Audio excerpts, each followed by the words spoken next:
Genèse chapitre 3. Nous allons toujours lire à partir du premier verset au dernier verset. Premier verset du chapitre 3 de Genèse. Le serpent était le plus rusé de tous les animaux des champs que l'Éternel Dieu avait fait. Il dit à la femme, Dieu a-t-il réellement dit, vous ne mangerez pas de tous les arbres du jardin? La femme répondit au serpent, nous mangeons du fruit des arbres du jardin, mais quant au fruit de l'arbre qui est au milieu du jardin, Dieu a dit, vous n'en mangerez point et vous ne toucherez point, de peur que vous ne mouriez. Alors le serpent dit à la femme, vous ne mourrez point, mais Dieu sait que le jour où vous en mangerez, vos yeux s'ouvriront et vous serez comme des dieux, connaissant le bien et le mal. La femme vit que l'arbre était bon à manger et agréable à la vue, et qu'il était précieux pour ouvrir l'intelligence. Elle prit de son fruit et en mangea. Elle en donna aussi à son mari qui était auprès d'elle, et il en mangea. Les yeux de l'un et de l'autre s'ouvrirent, ils connurent qu'ils étaient nus, et ayant conçu des feuilles de figuier, qu'ils s'en firent des ceintures. Verset 8. Alors ils entendirent la voix de l'Éternel Dieu, qui parcourait le jardin vers le soir, et l'homme et la femme se cachèrent loin de la présence de Dieu au milieu des arbres du jardin. Verset 9. Mais l'Éternel Dieu appela l'homme et lui dit, où es-tu? Verset 10. Il répondit, j'ai entendu ta voix dans l'air. J'ai entendu ta voix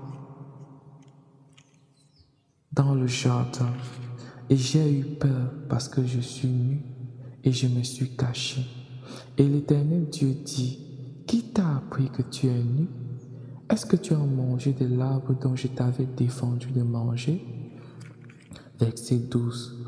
L'homme répondit, la femme que tu as mise auprès de moi m'a donné de l'arbre et j'en ai mangé.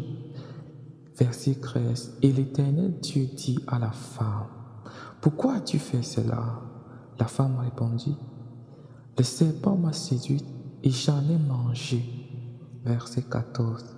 L'Éternel Dieu dit au serpent, puisque tu as fait cela, tu seras maudit entre tout le bétail et entre tous les animaux des champs. Tu marcheras sur ton ventre et tu mangeras de la poussière tous les jours de ta vie. Verset 15. Je mettrai inimitié entre toi et la femme, entre la postérité et sa postérité. Celle-ci t'écrasera la tête et tu lui blesseras le talon. Verset 16. Il dit à la femme, j'augmenterai la souffrance de tes grossesses. Tu enfanteras avec douleur et tes désirs se porteront vers ton mari, mais il dominera sur toi. Verset 17. Il dit à l'homme, puisque tu as écouté la voix de ta femme et que tu as mangé de l'arbre au sujet duquel je t'avais donné cet ordre, tu n'en mangeras point. Le sol sera maudit à cause de toi.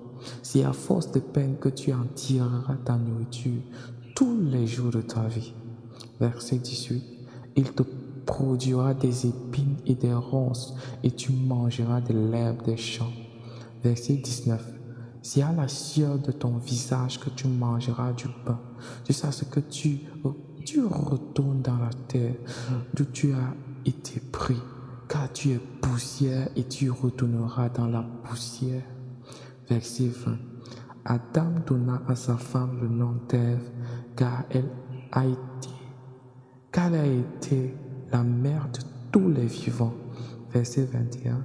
L'Éternel Dieu fit à Adam et à sa femme des habits de peau, il les en revêtit. Verset 22. L'Éternel Dieu dit, voici l'homme est devenu comme l'un de nous, pour la connaissance du bien et du mal. Empêchons-le maintenant d'avancer sa main de prendre de l'arbre de vie, d'en manger et de vivre éternellement. Verset 23. Et l'Éternel Dieu le chassa du jardin d'Éden pour qu'il cultive la terre d'où il avait été pris. C'est ainsi qu'il chassa Adam et mit à l'orient du jardin d'Éden les chérubins qui agissent une épée flamboyante pour garder le chemin de l'arbre de vie. Amen.